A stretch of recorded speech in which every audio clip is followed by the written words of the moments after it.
પ્રકરણ નંબર 6 જેની અંદર આપેલી જે સંખ્યા છે એનું વર્ગમૂળ મેળવવાની વાત આપણે કરી રહ્યા છીએ। આજના લેક્ચરની અંદર આપણે જોઈશું નીચે આપેલ સંખ્યાઓ માટે એવી નાનામાં નાની સંખ્યા શોધો કે જેની આપેલ સંખ્યામાંથી બાદબાકી કરતા મળતી નવી સંખ્યા પૂર્ણ વર્ગ હોય। मतलब આપેલી જે સંખ્યા છે એ પૂર્ણ વર્ગ સંખ્યા હશે નહીં। એ સંખ્યામાંથી એવી કોઈક સંખ્યા જે નાનામાં નાની હોય એ સંખ્યા આપણે બાદ કરવાની છે જેથી કરી અને આ જે સંખ્યા છે એ આપણને પૂર્ણ વર્ગ આંકડો આપે। मतलब ફરીથી કહું છું કે આપેલી સંખ્યા છે એ પૂર્ણ વર્ગ નથી। આપણે એવી નાનામાં નાની કોઈક સંખ્યા શોધવાની છે એ સંખ્યાને આ સંખ્યામાંથી બાદ કરતા જે મળતી સંખ્યા છે એ સંખ્યા પૂર્ણ વર્ગ બને। તો એ પૂર્ણ વર્ગ સંખ્યા બનાવવા માટે આપણે આપેલી સંખ્યાનું ભાગાકારની રીતે વર્ગમૂળ મેળવીશું। એ વર્ગમૂળ મેળવતા આપણને છેલ્લે કંઈક શેષ વધશે। એ જે શેષ વધે છે એ શેષ એ આપણી નાનામાં નાની સંખ્યા થશે। કેવી રીતે જોઈએ તો સૌથી પહેલા 402 છે એ 402 નું આપણે ભાગાકારની રીતે વર્ગમૂળ મેળવવા પ્રયત્ન કરીએ। તો 402 નો ભાગાકારની રીતે વર્ગમૂળ મેળવવું હોય તો આપણો નિયમ છે ભાગાકારની રીત માટે જમણેથી ડાબી બાજુ બબ્બેની જોડીમાં સંખ્યા બનાવવાની। તો 0 2 અને આ 4 આ બે સંખ્યાની જોડી બની ગઈ। ત્યારબાદ પહેલી સંખ્યા વિશે વિચારવાનું તો પહેલી સંખ્યા કઈ છે 4 તો આપણને ખબર છે 4 પોતે પૂર્ણ વર્ગ છે। કોનો વર્ગ છે તો કે 2 નો એટલે આપણે અહીંયા લખીશું 2 2 4 એટલે આપણો પહેલો ભાગ કયો 2 2 4 4 માંથી 4 જાય તો 0 બરાબર। ત્યારબાદ શું કરવાનું અહીંયા જે સંખ્યા આપણે ભાગ ચલાવ્યો છે એ જ સંખ્યા આપણે ઉમેરીએ છીએ એટલે 2 ને 2 કેટલા થઈ જશે 4 થઈ જશે અને ઉપરથી 0 અને 2 ઉમેરીશું ઉતારીશું। તો 0 અને 2 ઉતારીએ તો આપણે અહીંયા જોઈ શકીએ છીએ કે હવે 4 ની પાછળ એવી કઈ સંખ્યા લખીએ કે જેના કરતા એનો ગુણાકાર કરીએ તો આની જેવડો અથવા એની કરતા નાનો આવે। ધારો કે હું 1 લખું તો અહીંયા 41 થઈ જાય તો 41 એકા 41 જે 2 કરતા તો મોટા થઈ જાય છે એટલે 1 પણ નથી ચાલે તો કયો આંકડો લખવાનો તો કે 0 मतलब અહીંયા 0 લખો તો અહીંયા પણ કેટલા લખવાના 0 मतलब 40 ગુણ્યા 0 ઇઝ ઇક્વલ ટુ 0 બરાબર। એની બાદબાકી કરો એટલે 2 માંથી 0 જાય તો 2 ઓકે। તો હવે આગળ આવી રીતે ભાગ ચાલવાનો નથી કારણ કે આગળ આંકડા પૂરા થઈ ગયા છે। પોઈન્ટમાં લાવવું હોય તો લાવી શકીએ પરંતુ આપણે પોઈન્ટમાં લાવવાની જરૂર નથી। તો એનો મતલબ એવો થયો કે આ જે 2 વધી એ શું છે આપણી શેષ છે।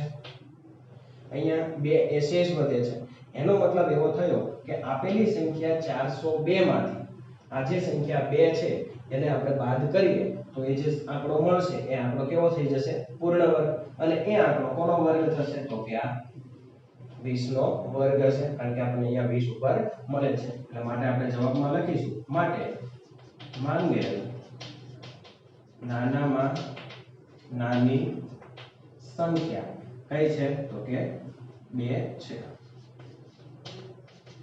બરાબર। કે જેને આપેલી સંખ્યા 402 માંથી બાદ કરતા મળતી સંખ્યા એટલે કઈ થાય તો કે 400 તો માટે આપણે કહી શકીએ કે 400 નું વર્ગમૂળ એટલે કે વર્ગમૂળમાં 400 ઇઝ ઇક્વલ ટુ તો 400 નું વર્ગમૂળ કઈ સંખ્યા થશે તો કે આ 20 છે। આપણે લખી શકીએ માટે વર્ગમૂળ 400 બરાબર 20। તો આપણો પ્રશ્ન હતો કે નાનામાં નાની એવી સંખ્યા શોધો કે જેની બાદબાકી કરતા મળતી નવી સંખ્યા પૂર્ણ વર્ગ હોય। તો એ જે માંગેલ નાનામાં નાની સંખ્યા છે એ કઈ છે 2 કે જેને આપેલી સંખ્યા 402 માંથી બાદ કરતા જે મળે છે એ સંખ્યા કઈ તો કે 400 એ પોતે પૂર્ણ વર્ગ હોય અને જે સંખ્યા પૂર્ણ વર્ગ છે એનું આપણે વર્ગમૂળ શોધવાનું હતું તો 400 નું વર્ગમૂળ કેટલું થશે તો કે 20 થશે। આવી જ રીતે બીજો કોઈ એક દાખલો છે એટલે વધારે ખ્યાલ આવે। ધારો કે આપણી પાસે બીજી કોઈ એક સંખ્યા છે 1989 1989 માટે ચેક કરીએ તો શું મળશે આપણને સૌથી પહેલા 1989 નો ભાગાકારની રીતે આપણે વર્ગમૂળ શોધવા પ્રયત્ન કરીએ તો સૌથી પહેલા કેટલા વડે ભાગ ચાલશે 2 ની જોડી બનાવી દઈએ। ત્યારબાદ અહીંયા 19 દેખાય છે 19 કરતા નાની પૂર્ણ વર્ગ સંખ્યા કઈ આવશે તો કે 16 16 એટલે કોનો વર્ગ તો કે 4 નો વર્ગ એટલે કે આપણે 4 વડે ભાગ ચલાવીએ ચોકે ચોકે 16 19 માંથી 16 ને બાદ કરો એટલે 9 માંથી 6 જાય તો 3 વધશે, ઉપરથી 89 ઉતારવાના. ત્યારબાદ 4 વડે ભાગ ચલાવ્યો એટલે 4 ઉમેરી દેવાના એટલે 4 ને 4 કેટલા થયા 8. હવે અહીંયા પાછળ એવો કયો આંકડો લખીએ કે જેનો એ જ સંખ્યા સાથે ગુણાકાર કરતા 389 અથવા એના કરતા નાનો આંકડો આવવો જોઈએ. બરાબર? તો આપણે અહીંયા ધારો કે 8 છે એટલે 8 દુ કરીએ તો 16 થાય, 8 તેરી 24, 8 ચોક 32 ને 8 પંચા કરવા જઈએ તો 40 વધી જાય છે. એટલે આપણે ધારો કે અહીંયા 4 લખીએ તો 84 ચોક, ચોકે ચોકે 16 નો છગડો વધી 1, 8 ચોક 32 ને 1 33, 336 થયા. ધારો કે હું ત્યાં 5 લખું તો 85 પંચા કરવા પડે અને 85 પંચા કરવા જાવ તો એ 400 કરતા મોટો જવાબ થઈ જાય એટલે એ નહીં ચાલે. એટલે આપણે આ પણ લખીશું 9 માંથી 6 જાય તો 3, 8 માંથી 3 જાય તો 5 એટલે અહીંયા કેટલા વધ્યા છે 53. આ આપણી શેષ થઈ. તો એનો મતલબ એવો થયો કે આ 53 ને આપેલી સંખ્યામાંથી એટલે કે આપેલી સંખ્યા 1989 માંથી બાદ કરતા એ સંખ્યા કેવી થઈ જાય પૂર્ણ વર્ગ થઈ જશે. એટલે આપણે અહીંયા પણ લખી શકીએ માટે માંગે નાનામાં નાની સંખ્યા કઈ હશે તો કે 53 છે. કેવી રીતે તો કે આપણે ચેક કરી જોઈએ. 1989 માંથી 53 ને બાદ કરીએ તો 1989 માંથી 53 બાદ કરો તો 9 માંથી 3 જાય તો 6, 8 માંથી 5 જાય તો 3, 9 અને 1 તો 1936. તો આપણે જોઈ શકીએ કે 1936 એ કોનો વર્ગ હશે તો કે 4400 વર્ગ હશે. એટલે આપણે આવું લખી શકીએ કે માટે વર્ગમૂળમાં 1936 44. તો આમ જે સંખ્યા મળે છે એ સંખ્યાનું વર્ગમૂળ પણ આપણને મેળવવાનું કીધું હતું તો આપણે એ મેળવીને આપ્યું. બરાબર? એ 400 નું વર્ગમૂળ 20 છે. ત્યારબાદ બીજો એક દાખલો જોઈએ ભાઈ. ધારો કે આંકડો છે આપણી પાસે 3250. તો 3250 નું પણ વર્ગમૂળ ભાગાકારની રીતે મેળવીશું. તો ભાગાકારની રીતે 3250 નું વર્ગમૂળ મેળવવું હોય તો અહીંયા પણ બેની જોડી છે, ચાર આંકડા છે એટલે પહેલી જોડ 32. તો 32 માટે શું વિચારવાનું 32 કરતા નાની પૂર્ણ વર્ગ સંખ્યા કઈ તો કે 25. 6 નો વર્ગ 36 થઈ જાય જે 32 કરતા મોટી થઈ જાય છે એટલે કઈ લેવી પડશે તો કે 5 નો વર્ગ એટલે તો 5 25. બરાબર? 25 ને 7 32. બરાબર? 32 માંથી 25 બાદ કરીએ એટલે 7 મળશે. ઉપરથી ઉતારશું આપણે 50. અહીંયા 5 વડે ભાગ થયો એટલે 5 ઉમેરી દેવાના તો 5 ને 5 થશે 10. પાછળ કયો આંકડો લખીએ કે જેથી કરીને અહીંયા સુધી આપણે પહોંચી શકીએ તો કે આપણે લખી શકીએ 7 એટલે 107 સત્તા. બરાબર? તો 107 સત્તા એટલે અહીંયા પણ આપણે 7 લખવો પડે તો 7 49 ને 7 એકા 7 એટલે 749 થશે. બાદબાકી કરો તો શેષ કેટલી વધે છે 1 વધે છે. બરાબર? તો એનો મતલબ એવો થયો કે માટે માંગેલી નાનામાં નાની સંખ્યા કઈ છે 1 છે. અને કઈ રીતે મળશે તો કે 3250 માંથી 1 ને બાદ કરી દઈએ એટલે કેટલા મળશે 3249 મળશે. અને આ 3249 એ કોનો વર્ગ છે તો કે 57 નો વર્ગ છે. એટલે આપણે લખી શકીએ માટે વર્ગમૂળમાં 3249 57. બરાબર? આ રીતે આપણે કોઈ પણ સંખ્યા હોય તેનો દાખલો ગણી શકીએ. ત્યારબાદ ધારો કે આપણી પાસે સંખ્યા છે 4000. તો સેમ વસ્તુ 4000 નું પણ આપણે વર્ગમૂળ મેળવીએ ભાગાકારની રીતે. તો બબ્બેની જોડી અહીંયા ઓલરેડી બનેલી જ છે. બરાબર? તો 40 વિચારવાના આપણે. 40 તો કોનો તો કે 6 ના વર્ગથી નાની સંખ્યા છે એટલે 6 નો વર્ગ 36. બાદબાકી કરો 40 માંથી 36 જાય તો 4 વધશે. ઉપરથી 2 મીંડા ઉતારવાના. 6 વડે ભાગ થયો એટલે 6 ઉમેરી દેવાના. 6 ને 6 થઈ જશે 12. પાછળ એવો આંકડો પસંદ કરવાનો કે જેની સાથે ગુણાકાર કરતા 400 અથવા એના કરતા નાનો આંકડો વધે. બરાબર? તો સિમ્પલ છે 4 લખવા જઈએ તો 400 અને પાછા 24 નો ગુણાકાર વધી જાય એટલે આપણે કેટલા લખીશું ત્યાં 3 લખીએ એટલે કે 123 13. અહીંયા પણ 3 લખવાના. 3 તેરી 9, 3 દુ 6 અને 3 એકા 3 એટલે કેટલા મળે આપણને 369.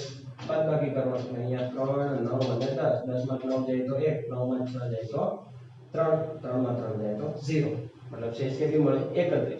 31 એ આપણી માંગેલી નાનામાં નાની એવી સંખ્યા છે કે જેને આ સંખ્યામાંથી બાદ કરતા જે નવી સંખ્યા મળે છે એ સંખ્યા કેવી હશે? પૂર્ણ વર્ગ હશે.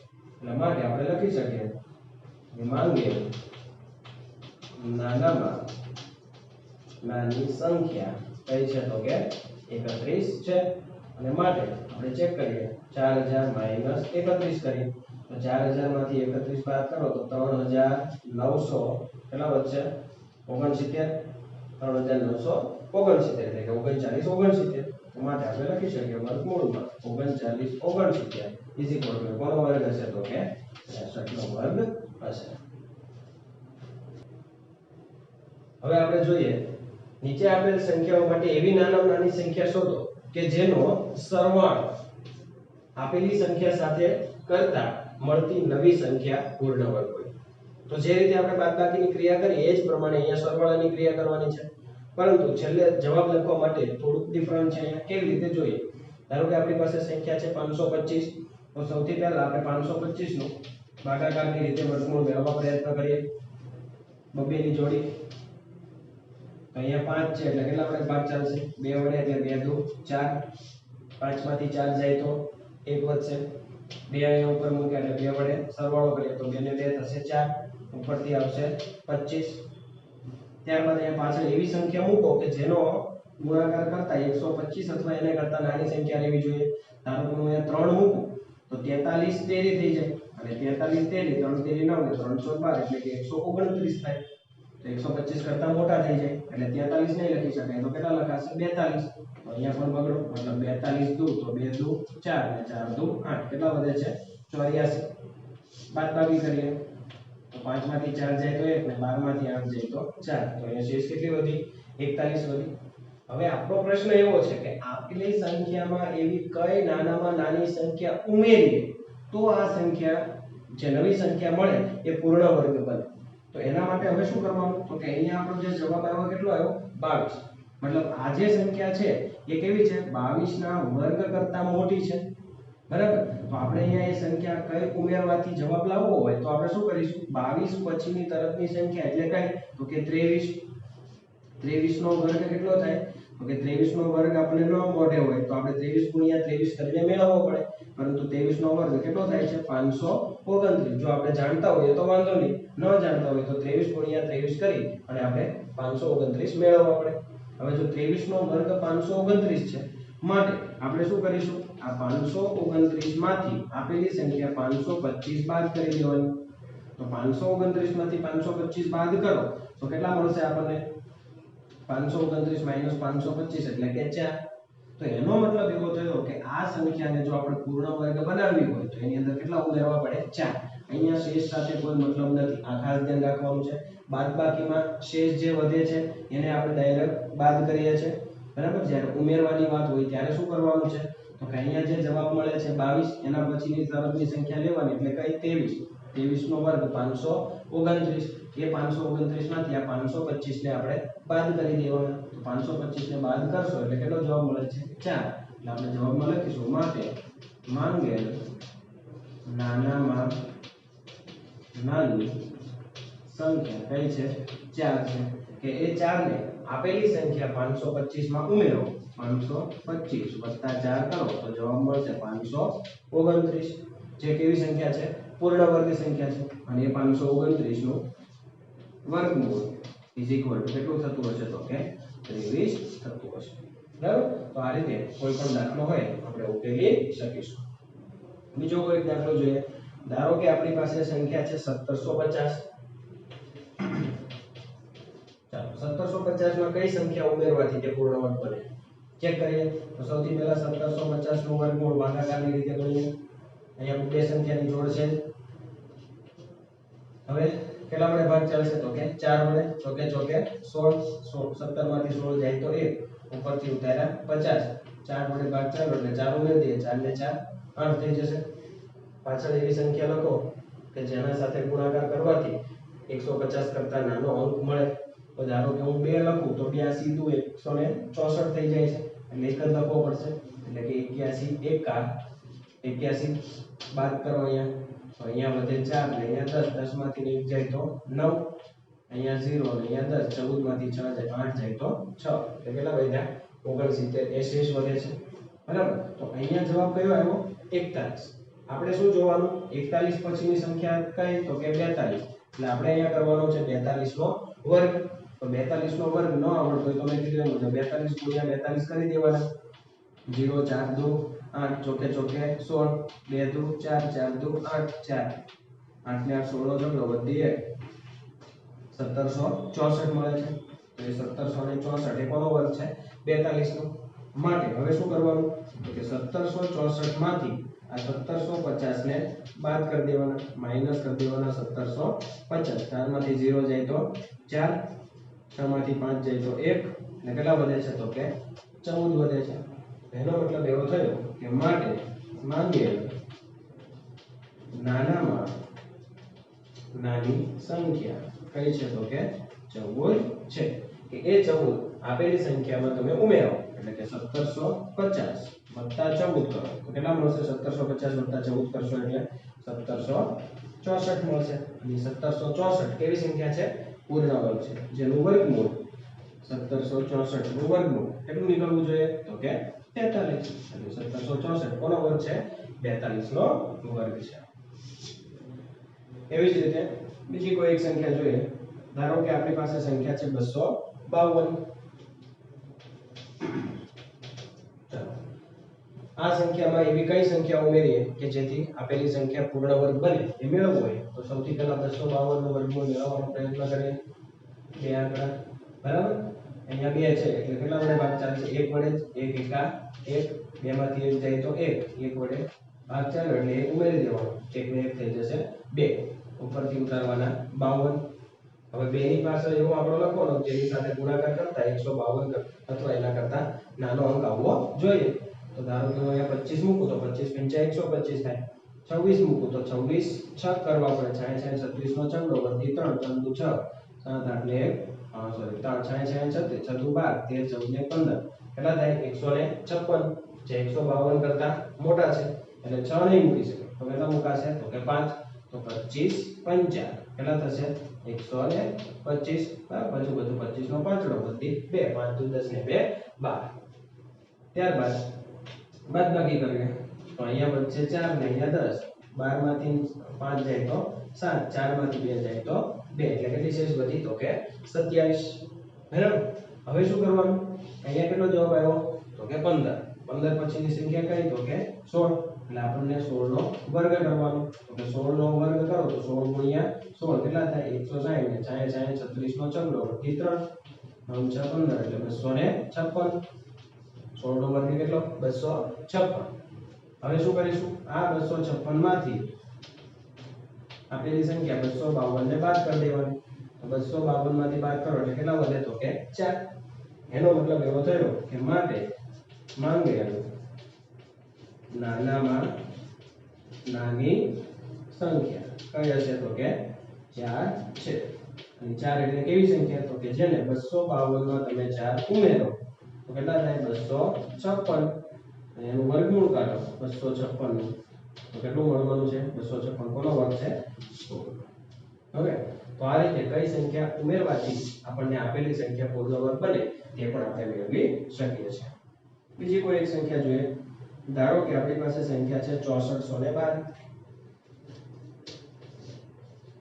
6412 આ સંખ્યામાં કઈ સંખ્યા ઉમેરવાથી એ પૂર્ણ વર્ગ બનશે ચેક કરીએ તો 6412 નો પહેલા વર્ગમૂળ મેળવવાનો પ્રયત્ન કરીએ ભાગાકારની રીતે તો બે આંકડાની જોડી બની ગઈ છે અહીંયા 64 કોનો વર્ગ છે ઓલરેડી 8 નો વર્ગ છે એટલે 88 64 સીધો ભાગ ચલાવીશું આપણે બાદબાકી કરો એટલે 0 0 વધશે ઉપરથી આવશે 12 8 વડે ભાગ ચલાવો એટલે 8 ઉમેરવાના તો 8 ને 8 કેટલા થશે 16। હવે અહીંયા તો કેટલા છે 12 અહીંયા કેટલા છે 16 ધારો કે તમે 1 મૂકો છો તો 161 એકા 161 લખવા પડે જે ચાલે એમ નથી એટલે આપણે કેટલા લખીશું અહીંયા 0 160 ગુણ્યા 0 0 બાદબાકી કરો એટલે શેષ કેટલી વધશે 12। તો એનો મતલબ એવો થયો કે આ સંખ્યા છે 80 ના વર્ગ કરતા મોટી સંખ્યા છે તો 80 પછીની તરફની સંખ્યા કઈ 81 81 નો વર્ગ કરીએ તો 81 નો વર્ગ કેટલો થાય 81 ગુણ્યા 81 0 8 1 8 8 64 1 1 8 8 8 ને 8 16 છગડો બધી 1 4 ને 1 5 કેટલો થાય છે 5661 થાય છે તો એ લખીએ આપણે 5661 ત્યારબાદ આપણે તો શું જોઈએ છે આ સંખ્યામાં કઈ સંખ્યા ઉમેરવાથી તે પૂર્ણ વર્ગ બને છે એ જોઈએ તો આપણે શું કરીશું એના માટે 5661 માંથી આ 6412 ને બાદ કરી દઈએ તો અહીંયા વધે 5 ને અહીંયા 10 11 માંથી 2 જાય તો 9 5 માંથી 1 જાય તો 4 5 માંથી 4 જાય તો 1 એટલે કેટલા આવશે 149 આવશે તો ચેક કરીએ 6561 માઈનસ 6412 149 તો માટે જવાબમાં શું લખવાનું માંગે નાનામાં નાની સંખ્યા 149 છે કેવી રીતે તો કે ચેક કરીએ 6412 વત્તા 149 કરો કેટલા આવશે જવાબમાં 6561 મળે અને 6561 કોનો વર્ગ છે તો કે 81 નો એટલે આપણે લખી શકીએ માટે વર્ગમૂળમાં 6561 81 તો આ રીતે કઈ સંખ્યા બાદ કરવાથી અને કઈ સંખ્યા ઉમેરવાથી આપેલી સંખ્યા પૂર્ણ વર્ગ બને તે આપણે જાણી શકીએ છીએ